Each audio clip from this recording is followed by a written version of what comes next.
Okay, Al Sharpton on Joe and Mika just now. And Reverend Sharpton talking to Pastor Warnock. And Sharpton says, he asks, Reverend Pastor Warnock, how do we bring the moral argument in?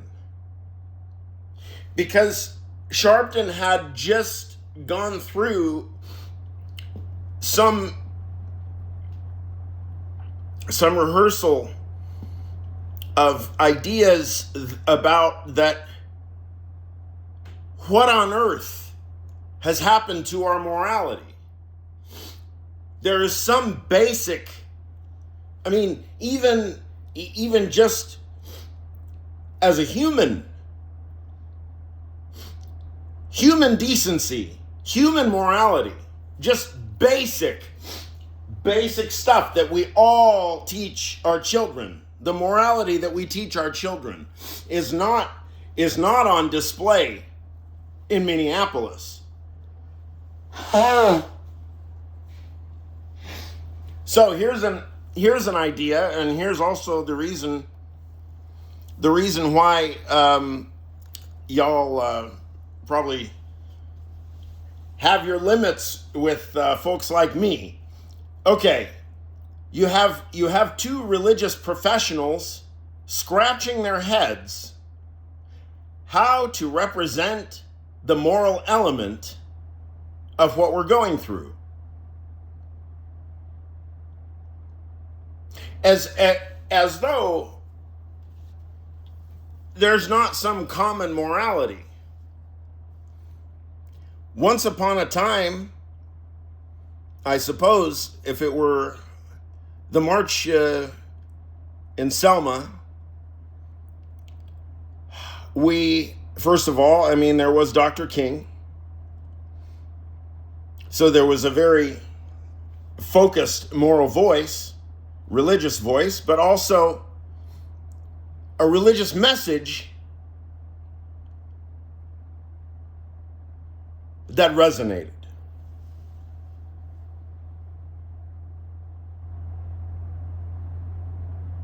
Now, what is the religious message that can resonate? Is there a religious message that can resonate in the left?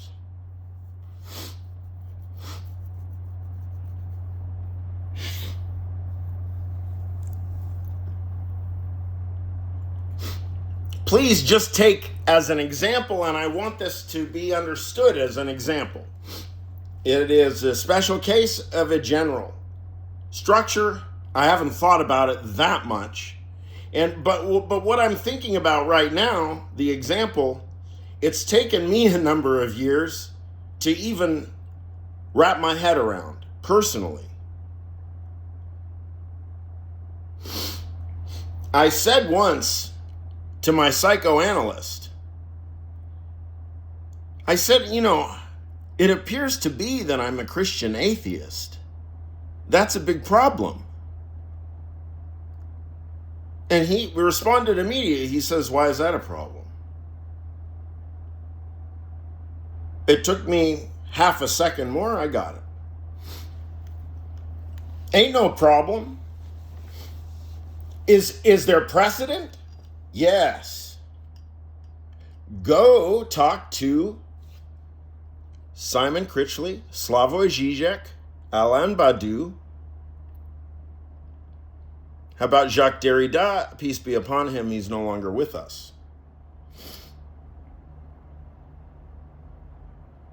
Alan Bass, Jeffrey Bennington. Christian atheism, how about that? Professor Žižek wrote a book once called The Monstrosity of Christ. I haven't spent very much time with it. Žižek himself is a card-carrying atheist. However, he represents a whole set of trends in phenomenology over the past 30, 40 years, 50 years maybe.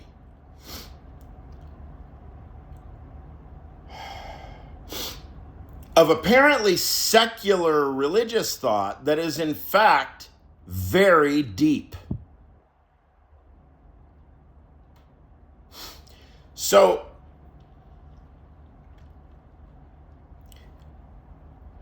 Cornel West, for example, and Judith Butler, and Simon Critchley,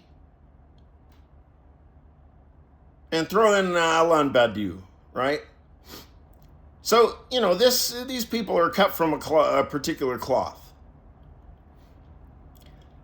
I don't know anything about Professor West's religion. Anything that he tells me, I would just listen. Religion is a touchy subject with these scholars. However, they know everything about it. And in fact, they know much more about religion than anybody MAGA can produce. So whether atheist, Jew, Muslim, Christian, Hindu, whatever,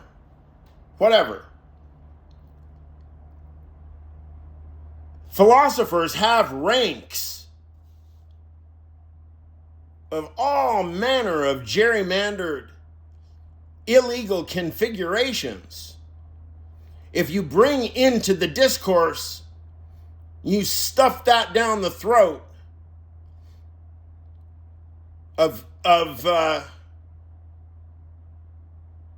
who's good to stuff. If you stuff down the throat of Mr. Deus Volt himself, Pete Hegseth,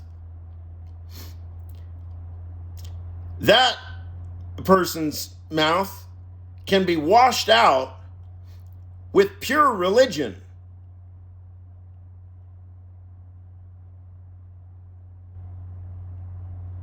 Administered by anybody that knows more than him.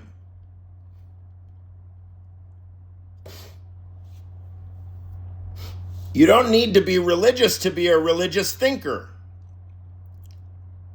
You don't need to believe in religion to believe in the power of religious reason. How about that? How about that for a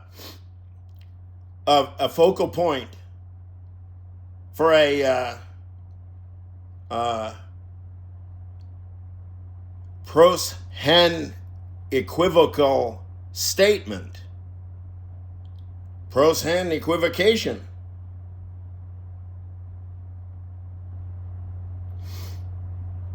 I'll give you a hint.